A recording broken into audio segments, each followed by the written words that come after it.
আশা করছি সকলেই ভালো আছো। নতুন একটি ভিডিওতে সবাইকে স্বাগত জানাই। এখন সকাল 6টা এখনও বাজেনি, একটু বাকি আছে, 6:45। যাই হোক, কদিন পূজার উল্লাসে মেতেছিলাম। বাড়ি ঘরের দিকে তেমন ধ্যান দেওয়া হয়নি, শুধু জামা কাপড় পরা হয়েছে, যা কিছু দিদি ধুয়েছে সব এখানে রাখা হয়েছে, আর কিছু ধোয়া জামা কাপড়। তো আমি সকালবেলা কিছু জামা কাপড় নিয়ে ছাদে যাব, যেগুলো মেশিনে দেওয়ার দরকার মেশিনে দেব। এই যে এই জামা কাপড়গুলো সব নিয়ে মেশিনে দেব। আর আগে জামা কাপড় কেচে আসি, তারপরে এখান থেকে বেছে বেছে প্রেসের জামা কাপড় আর গোছানোর জামা কাপড় সেগুলো সব গুছিয়ে নেব। আজকে রান্না বান্না পরে করব, কারণ বাড়িঘর অনেকটা ধুল হয়ে গেছে, অনেকটা জ্বালাও পড়ে গেছে। 10-15 দিনের মধ্যে আবার ঘরে জ্বালা পড়ে গেছে। তো চলো, কী কী করি না করি সব কিছুই তোমাদের সঙ্গে শেয়ার করব। আগে ছাদে যাই, ব্রাশটা নিয়ে নিই। জামা কাপড় দিয়ে দিয়েছি মেশিনে, চলো এবার ছাদটাকে একটু ঝাড়ু দিয়ে নিই। ঝাড়ুও সঙ্গে করে নিয়ে এসেছি। কোনো কিছুরই যত্ন হয়নি জানো তো, এই কয়টা দিন আমার ছাদ বাগানেরও কোনো যত্ন হয়নি। ঠিকমতো জলই দিইনি ছাদ বাগানে, তার যত্ন কী হবে। তার মধ্যেই যে যতটুকু বেড়েছে তাই অনেক। কি করছো রে, পানি আড়ায়? জানি না, আমি নিচে করে দিয়েছি, এইমাত্র নিচে চালিয়ে দিয়ে আসছি। ছাদটা ঝাড়ু দেব, ছাদটা সুন্দর করে ঝাড়ু দিয়েছি। এবছর লাগানোর মতো কোনো বীজ আমার কাছে নেই, সত্যি কথাই। না ধনিয়া না পালক, কিছুই নেই। লাল শাক এই সময় ধনিয়া হয়ে যায় আমার। তো যেটা আছে সেটা হচ্ছে এই যে কুমড়োর বীজ আর করলার বীজ। গামলাগুলো খালি রেখে কী হবে, এর মধ্যে লাগিয়ে দিই।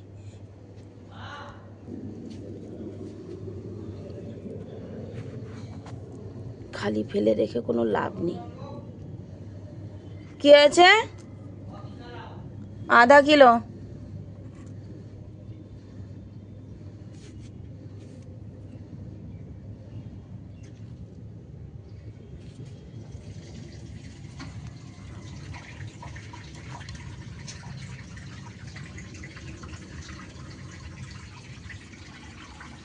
মেশিন জল ছেড়ে দিয়েছে।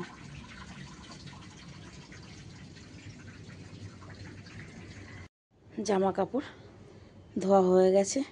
অনেক দিন পর আজকে ছাদ বাগান থেকে একটু সবজি কেটেছি, পিপল শাক। পুজোগন্ডার দিন তো শাক ঠাক খাওয়া হয়নি, তো আজকে একটু পিপল শাক কেটেছি। প্রচুর ফুল এসেছে গাছটায়, পিপল ফুলগুলো আমার দরকার, তো বেছে বেছে এটুকু কেটেছি।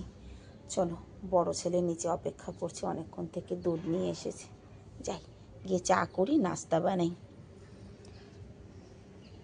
নাস্তা তৈরি করার আগে নিচেটাও একবার তোমাদের দেখিয়ে দিই যে আজকে কী অবস্থা হয়ে রয়েছে বাড়ির। সত্যি কথা বলতে দিদির ফোন এসেছিল, আজকে দিদি কাজে আসবে না।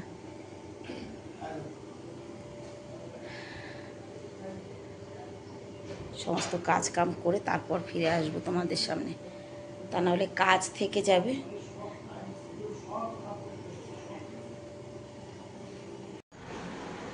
নিচে সমস্ত কাজ গোছানো হয়ে গেছে, ঝাড়ু পোছা বাসন যাই কিছু আছে সব করা হয়ে গেছে। আর এই দিকটায় কাজ করতে করতে রাজমা সিদ্ধ করেছি, আর মাছটা ধুয়ে রেখে যাচ্ছি, ইলিশ মাছ। উপরের কাজ সেরে এসে তারপর রান্না করব। রান্নার খানিকটা গুছিয়ে রেখে যাচ্ছি, যে রাজমাটা সিদ্ধ করতে সময় লাগবে। চলো যাই, এবার উপরে অনেক কাজ রয়েছে। দেখেছো তো তোমরা কত জামা কাপড় রয়েছে, সেগুলো কিন্তু উপরে এখনও যাইনি।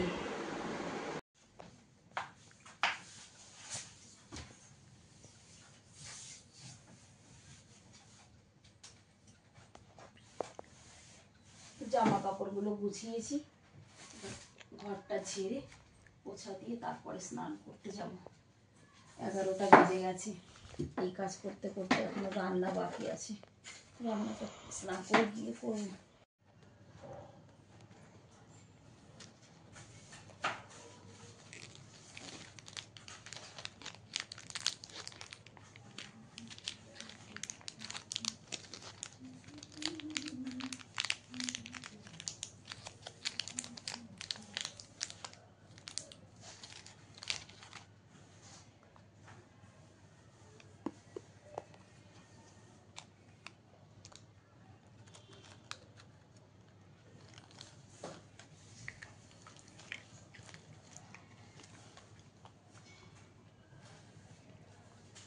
এসে ঝটপট রান্না করেছি, শাক, রাজমা আর এই যে ইলিশ মাছ করেছি সর্ষে বাটা দিয়ে।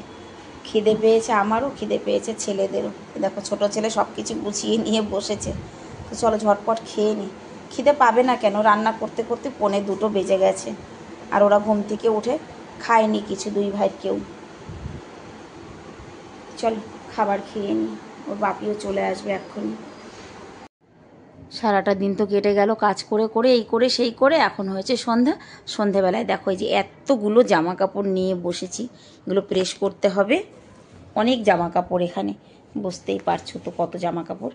আর এদিকে একটা প্যান্টের বাটন খুলে গেছে, মানে পড়ে গেছে কোথাও, আগেই বাটনটা লাগাই, তারপরে জামা কাপড়গুলো প্রেস করব। আর সঙ্গে ছেলেকে পরাবো। তো আজকে সারাটা দিন এই ঘর গোছানো, জামা কাপড় গোছানো, এই ব্যতিব্যস্ততায় কেটে গেল। সবাই ভালো থেকো, সুস্থ থেকো, দেখা হবে নেক্সট ভিডিওতে। সবাইকে রাধে রাধে।